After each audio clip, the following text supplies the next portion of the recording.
நம்மள நிறைய பேர் வந்து RDR2 கேம் விளையாடிருப்போம். அந்த கேம்ல என்னதான் மெயின் கோஸ்ட் நல்லா இருந்தாலும் நம்ம நிறைய பேர் வந்து அந்த மெயின் கோஸ்ட்ல இருக்க அடுத்தடுத்த லெவலுக்கு போவாங்க.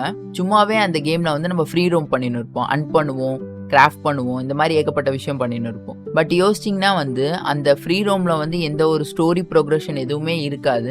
ஸோ உங்களுக்கு புதுசான விஷயமும் இல்லாமையும் நீங்க ஃப்ரீ ரோம் பண்ணும்போது அந்த கேம் அவ்வளோ ஃபன்னா இருக்கும். அந்த கேம் போர் அடிக்காம என்ஜாயபிளா போறதுக்கான மெயின் ரீசன் வந்து அந்த கேமோட கோர் கேம் பிளே லூப் தான். நம்ம கிரியேட் பண்ற கேமை வந்து மல்டி செல்லுலார் ஆர்கானிசமா எடுத்துக்கோங்க. இதுல இருக்க ஒரு சிங்கிள் செல் தான் வந்து இந்த core game play loop. So RDRல பார்த்தீங்கன்னா வந்து நம்ம அன் பண்ணுவோம், அன் பண்ணி மெட்டீரியலை வந்து கேதர் பண்ணி திருப்பி வந்து கிராஃப்ட் பண்ணி அப்கிரேட் பண்ணுவோம். ஸோ இதை வந்து லூப் மாதிரி பண்ணுவோம். இந்த மாதிரி கிராஃப்ட் பண்ணி அப்கிரேட் பண்ணுறது எதுக்கு யூஸ் ஆகும்னா திருப்பி அன் பண்ணுறதுக்கு வந்து நம்மளுக்கு ஈஸியாக இருக்கும். ஸோ இது வந்து ஒரு சின்ன லூப், பட் வந்து இந்த லூப் வந்து ரிப்பீட்டேட்டிவாக நடக்கும். எந்த விஷயம் வந்து ரிப்பீட்டேட்டிவாக நடந்தாலும் போர் அடிக்கும். பட் அந்த கேமே என்ஜாயபிளாக மாற்றுறது இந்த கோர் லூப்பாக தான் இருக்கும். ஸோ இதை வந்து நம்ம கவனிக்கவே மாட்டோம். நம்ம எந்த கேம் ஆடுறோம்னாலும் டைம் போகிறதே தெரியாமல் நம்ம அந்த கேமில் முழுகி இருக்கோம்னா அதுக்கு வந்து அந்த கேமோட கேம் பிளே லூப் வந்து அவ்வளோ நல்லா இருக்குன்னு அர்த்தம். இந்த லூப்பில் பிளேயரோட ஆக்ஷனுக்கு வந்து இன்ஸ்டன்ட்டான வந்து ஃபீட்பேக் கிடைக்கும். எப்படின்னா சவுண்ட், விஷுவல், UI இந்த மாதிரி விஷயத்தை வச்சு ஃபீட்பேக் கொடுப்பாங்க. இது எதுக்குன்னா வந்து பிளேயர் பண்ணுற ஆக்ஷனுக்கான ரிவார்ட் தான் அது.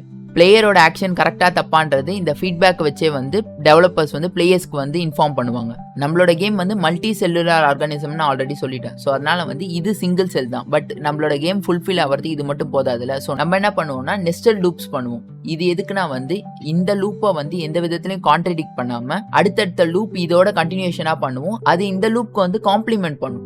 ஸோ RDRல வந்து treasure map, side ghost, camp upgrade இந்த மாதிரி விஷயத்தை வச்சு வந்து நெஸ்டட் லூப் பண்ணியிருப்பாங்க. ஸோ நீங்க இப்போ என்ன யோசிக்கணும்னா வந்து பிளேயரை எப்படி வந்து ஒரு மீனிங்ஃபுல்லே இல்லாத ஒரு விஷயத்த வந்து ரிப்பீட்டேட்டிவா பண்ண வைக்கிறதுனா இதுதான் முக்கியமான ஸ்டெப். இது என்னன்னா வந்து ஸ்கேர்சிட்டி அண்ட் மியூட்டேஷன். அவங்களோட ரிசோர்ஸை வந்து லிமிட் பண்றது தான். ஸோ இந்த லிமிட் தான் வந்து அவங்களோட சாய்ஸை வந்து மீனிங்ஃபுல்லா ஆக்கும். இது எப்படி பண்ணுவாங்கன்னா உங்ககிட்ட வந்து லிமிடெட் நம்பர் ஆஃப் புல்லட்ஸ் தான் இருக்கும். அதே மாதிரி ரேர் அனிமலை வந்து நீங்க வந்து கண்டுபிடிச்சிங்கன்னா வந்து அதுக்கேற்ற ரிவார்ட் இருக்கும். அவங்க என்னதான் அந்த லூப்பை ரிப்பீட் பண்ணாலும் வந்து அவங்க பண்றது வந்து வேல்யூபிளா அவங்களுக்கு ஃபீல் பண்ண வைக்கிறதுக்கு தான் இந்த விஷயம் இருக்கு. இந்த லூப்பை அவங்க திருப்பி திருப்பி பண்றதுக்கான மைல் ஸ்டோன் ரிவார்டா வந்து ஒரு நியூ ஜோன் வந்து அன்லாக் ஆகுது, ஒரு புது மெக்கானிக்ஸை இன்ட்ரடியூஸ் பண்றது. ஸோ இந்த மாதிரி விஷயம் வந்து பிளேயரை எவால்வ் பண்றதுக்கு கேம் டெவலப்பர் யூஸ் பண்ணுவாங்க. ஸோ இந்த லூப்பை நம்ம டிசைன் பண்ணும்போதே வந்து ரொம்ப ரிஜிடா வந்து இந்த மாதிரி தான் பிளேயர் பண்ணணும், இப்படிதான் விளையாடணும்னு செட் பண்ணாம பிளேயருக்கு அவங்களுக்கான ஃப்ரீடம் கொடுத்து அவங்க வந்து அவங்களோட கோல்ஸை வந்து டிஃபைன் பண்ண வைக்கணும். அப்பதான் வந்து கேம் வந்து அலைவா இருக்கும். ஸோ ஃபர்ஸ்ட் உங்க கோர் லூப்பை வந்து ஸ்மூத்தாகவும் ஃபன்னாகவும் ரெடி பண்ணிட்டீங்கன்னா அதுக்கப்புறம் நீங்க கேமை டெவலப் பண்ணும்போது நீங்க நினைச்ச மாதிரி உங்க கேம் வந்து ஃபன்னா போர் அடிக்காத ஒரு நல்ல கேமா இருக்கும். ஸோ கேம் லூப்பை பத்தி நீங்க கத்துருந்துருப்பீங்கன்னு நினைக்கிறேன். பட் இதையே நான் இப்போ சொல்றேன். நான் வந்து ஸோ ஆல்ரெடி நான் சொன்ன மாதிரி வந்து புது கேம் நான் கிரியேட் பண்றேன்.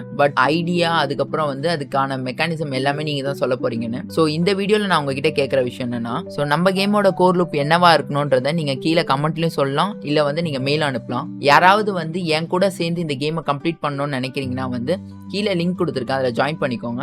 ஸோ அதில் வந்து நம்ம எல்லாம் ஒன்றா சேர்ந்து இந்த கேமை நல்லபடியாக கம்ப்ளீட் பண்ணுவோம். நெக்ஸ்ட் வீடியோவில் யாரோட கோர் லூப் செலக்ட் ஆயிருக்குன்றதையும் பார்ப்போம். Have fun guys. நன்றி.